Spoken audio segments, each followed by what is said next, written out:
उपासक को चाहिए जो वैष्णव दीक्षा ले चुका है कि ब्याह कनागत कारटो राजदान गृहदान भगवत जनिन को गहे तो होए भजन की हानि। ब्याह शादियों में भोजन नहीं पाना चाहिए। तो आप कहेंगे तो व्यवहार ही नहीं चल पाएगा, फिर हमारे व्यवहार में कौन आएगा। कोशिश करो जहां तक हो सके। कौन तुम्हें वहां वीडियो में बना खड़ा है कि तुमने पाया कि नहीं पाया। सब अपवित्रता का राज्य होता है। अगर आप वैष्णव हो तो भगवत समर्पित भोजन पाओगे। एक वो सिस्टम होता है जिसमें ऐसे भर के सब रख दिए और सब ले करके पा रहे, इसमें क्या पवित्रता है। आप मतलब ऐसा तो है कि एक बार लेकर के फिर आप ले सकते हैं, कोई भी ले सकता है, देने वाला कोई नहीं, अपने आप से उठाओ और खाओ। वाह, तो सब अपवित्र हो गया कि नहीं हो गया। उसी जूठे हाथ से आप ले, उसी जूठे हाथ से वो ले, उसे कहां वैष्णव सिद्धांत रह गया। पहले गांव में तो ऐसे पवाया जाता था, सबके पैर धुले जाते थे, पट्टी बिछाई जाती थी, बैठाला गया, सुंदर पत्ते के वो पत्तल धोने और फिर रज के कुल्हड़ आदि पात्रों में बढ़िया और परोस करके फिर जय जयकार हो। गांव में भी जयकारा लगता था। और फिर ऐसे और जो पूज्य जन होते थे उनको भेंट देकर पैर छुआ, ऐसे सम्मान। अब ये जूता पहने और सब पवित्र भोजन, तो इसलिए मना कह रहे हैं ब्याह का भोजन नहीं लेना चाहिए। विरक्त को तो बिल्कुल नहीं लेना चाहिए। गृहस्थी में अपना देख लो, काम चला लो। उस दिन पेट दर्द कर रहा है ऐसा कह दो, नहीं अपना बोल दे कि भाई आज हमारा पेट खराब है, उल्टी जैसा लग रहा है, अगर इतना भी पाया तो उल्टी हो जाएगी, अगर आप चाहो तो नींबू पानी ले सकते हैं। ऐसे काम चलाना चाहिए। अपनी वैष्णवता पवित्र, अब उन्हीं में लोग मदिरा जिरा प्रिय उसी से ले रहे हैं, उसी से आप लोगे जूठा, कैसे भजन बनेगा। और दूसरा कह रहे हैं कनागत, पितरों का जो पक्ष आता है उसमें जो भिक्षान पितर श्राद्ध कान ये निषेध किया गया। ये नहीं, वैसे ब्रजवासी जन देते भी नहीं, मना कर देते बाबा हमारे यहाँ श्राद्ध है, और वैसे लेना भी नहीं चाहिए, नहीं तो भजन का नाश होता है।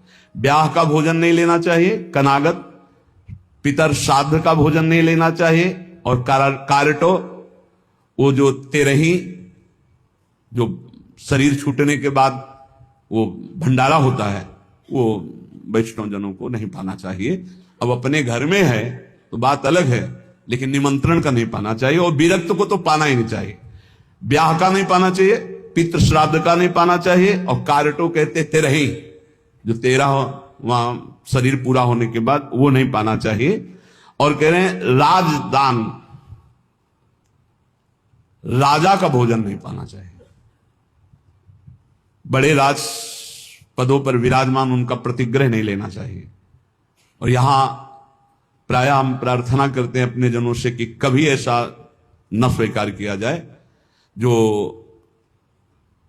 साधारण नौकरी करते हैं, किसान हैं, वो 150 रुपया दे दे तो ले ले, उससे नमक दाल रोटी खाओगे तो भजन बढ़ेगा।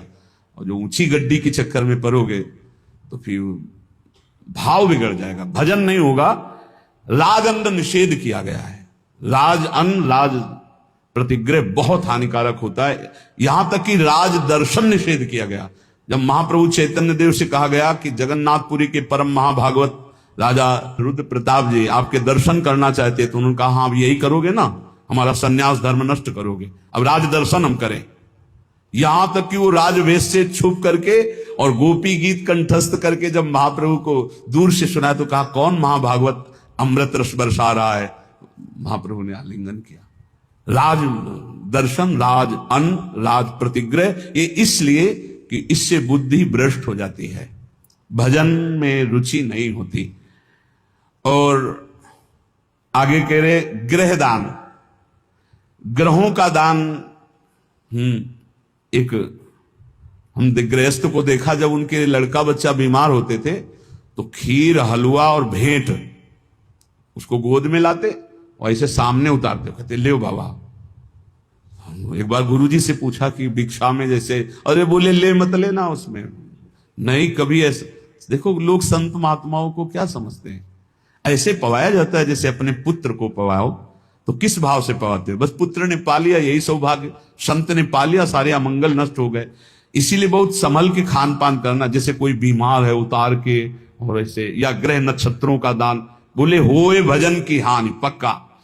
ब्याह का, श्राद्ध का, पितृपक्ष का, एकादश श्राद्ध का, 13वीं का, राजन्न का और ग्रहों का दान, भगवत जन इनको गाए तो होए भजन के हानि। पक्का भजन नाश जो ग्रह नक्षत्रों आदि का नहीं दान पुण्य करते, बहुत होश में।